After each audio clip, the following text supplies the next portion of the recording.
Oi pessoal, bom dia, tudo bem com vocês? Nós vamos continuar na videoaula de hoje sobre a matéria de geografia. Nós vimos na videoaula passada a respeito dos agentes internos que moldam a nossa litosfera. Nós começamos a ver que existem três grandes agentes internos, que é o tectonismo, que é os vulcões e os terremotos.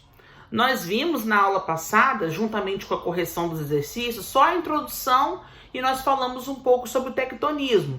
Na videoaula de hoje, nós vamos falar dos outros agentes internos, que são os terremotos e os vulcões. Então vamos lá, pega lápis, borracha, marca texto, pega sua apostila de geografia para a gente dar início à aula de hoje. Gente, vai seguindo o mesmo ritmo da escola. Tudo que eu for lendo aqui, vai grifando, faz alguma anotação, bota um post-it. Vamos seguir nesse mesmo ritmo, tá? Para que o conteúdo realmente fique mais claro para vocês quando vocês forem fazer alguma avaliação. Então, na aula de hoje, nós vamos começar pela página 24, que é sobre o terremoto. Mas o que o terremoto tem a ver com a litosfera? Ele é um agente transformador? Sim, gente. Muitos terremotos, inclusive, que tem uma escala de intensidade muito grande, causam muitos danos e causam muitas mudanças na camada externa da Terra, que é a litosfera. Então, nós vamos falar sobre essa interferência agora, tá? Vamos para a apostila, página 24. Vai grifando comigo. Os movimentos das placas tectônicas responsáveis pela renovação da litosfera e pela formação de dobramentos modernos também podem causar perigosos abalos sísmicos, capazes de gerar destruição. Os terremotos, como são comumente chamados esses abalos, representam uma das forças mais devastadoras da natureza. Então aqui você vê, através dessa ilustração, que o terremoto acontece nesse ponto, nessa bolinha vermelha, e ele vem sendo sentido até as camadas mais externas da Terra. E como a gente já sabe, os estragos, na maioria das vezes, são bem grandes, tá? Os terremotos, eles são medidos numa escala chamada de escala Richter, e já foram registrados aí terremotos de intensidade de 9,1 graus na escala. Eles acontecem com mais frequência, obviamente, vocês sabem, nos locais onde ocorre esse choque entre as placas tectônicas, tá bom? Na página 25, nós vamos dar continuidade sobre isso no quadrado, debaixo do quadrado roxinho. Quando acontecem nas regiões oceânicas, os terremotos podem provocar grandes ondas, que são chamadas de maremotos ou tsunamis. Em casos extremos, essas ondas podem alcançar grandes dimensões e causar danos às regiões costeiras.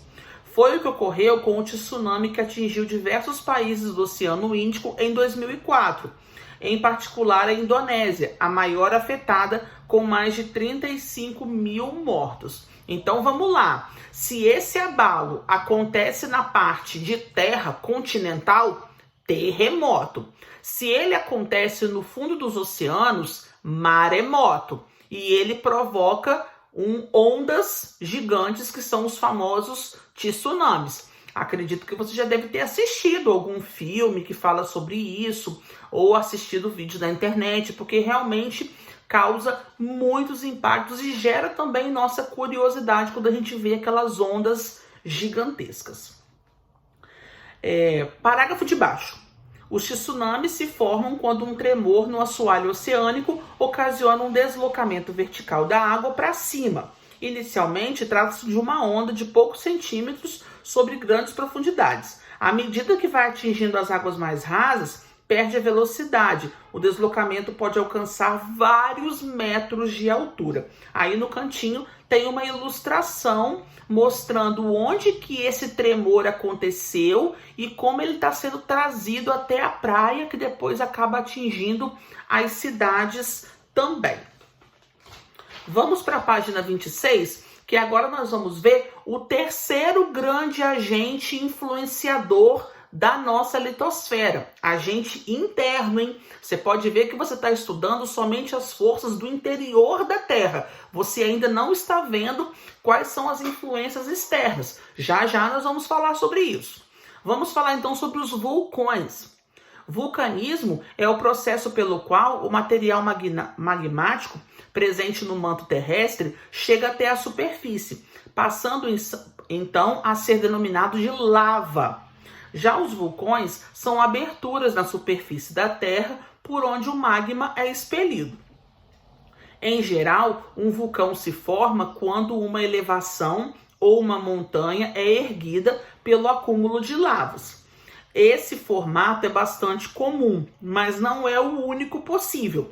Suas características podem ser muito variadas. Então aqui ele te deu a imagem de vários vulcões e quais são os aspectos que a sua cratera pode ter. Alguns com a boca mais larga, outros com a ponta mais pontiaguda. E esses vulcões, como vocês já sabem, expelem esse material magmático.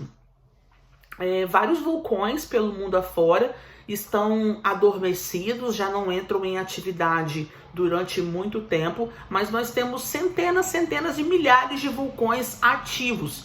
E ele libera não só esse material, mas também fuligem, poeira, pequenos pedaços de rocha, fumaça, que acaba sendo carregadas pelo vento. E mesmo que uma cidade não tenha um vulcão, ela pode sofrer os efeitos dessa atividade, porque o vento acaba carregando essa fuligem, essa fumaça e esses materiais que ela expele, tá bom? Lá embaixo. Os aspectos mencionados se referem a vulcões situados sobre as superfícies continentais. No entanto, a maior parte dos fluxos de magma que atinge a superfície terrestre vem do fundo dos oceanos.